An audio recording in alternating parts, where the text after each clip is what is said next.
Assalamu alaikum warahmatullahi wabarakatuh. Uummanni Islaamaa bakka jirtaniiti obboleessa koo dafaati naaf qaqqaba. Miidhamee jiraani wanta ta'eef jechuudha. Hundi keessan alaa keessanii dafaati naaf qaqqaba.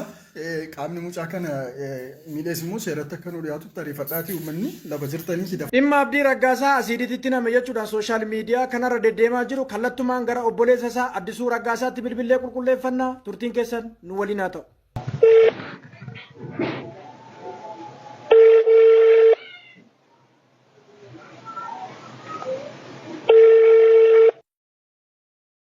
Adda nagaan siifaa ta'u akkam jirta fayyaa keedha?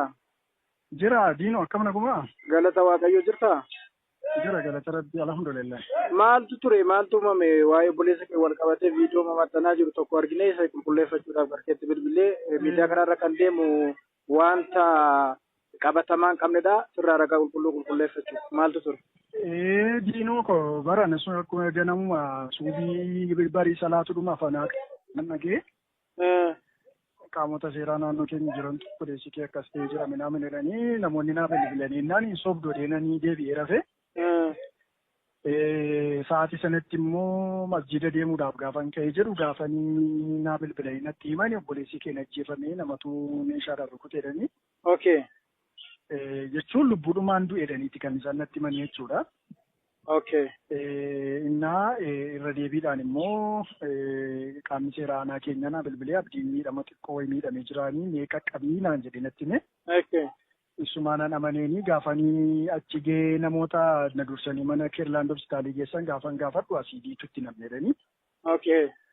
Miira sana keessa galuudhaanii anis naasuu keessa galuudhaan waa akka asiidiin itti namneetti waan hin dhageef asiidiidhuma jedhanii dooktorri achi jiran illee asiidii ta'uu danda'a waan naan jedhaniif.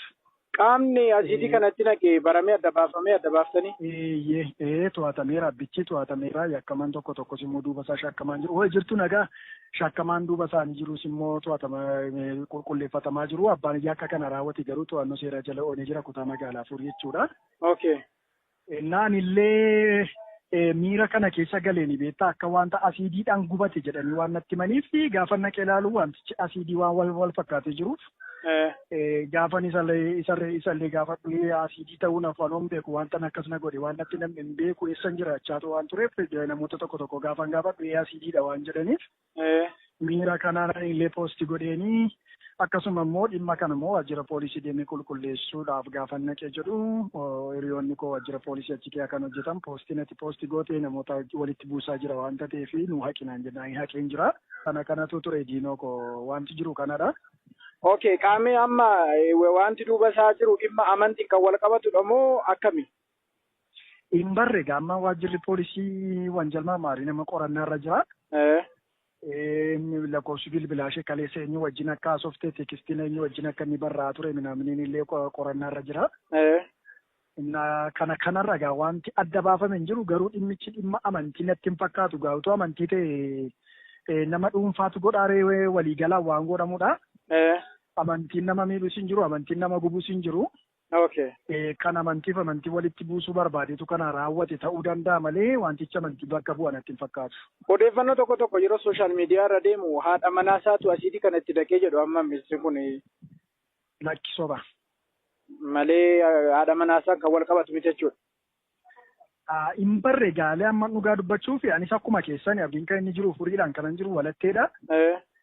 Anis akkuma keetii namoonni waa meeqa haasaa jiru malee waan hin beekullee anis ganaa waajjira poolisii seenaan jiran malee qulqulleeffachuudhaaf. Wanta qabatamaa ta'e waan dhugaa ta'e dubbachuun immoo seera duratti illee gaarii ta'aa si gaafachiisas illee dogoggora infoormeeshinii dogoggora walaatte. Isa kanaaf ammataan kollee ganaa qulqulleeffachuuf waajjira poolisii seenaa jira garuu yakkamaan dhimma kana raawwate immoo to'atamee jira.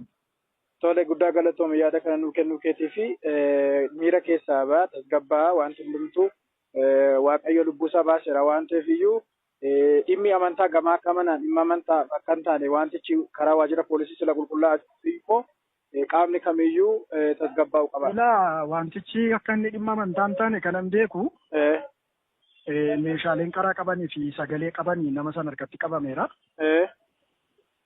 Meeshaaleen qaraa qabanii fi sagalee qaban harkatti qabamee jira. Kanas immoo waajjirri poolisii bira ga'ee wajjin qabee jiraani meeshaa kana wajjin.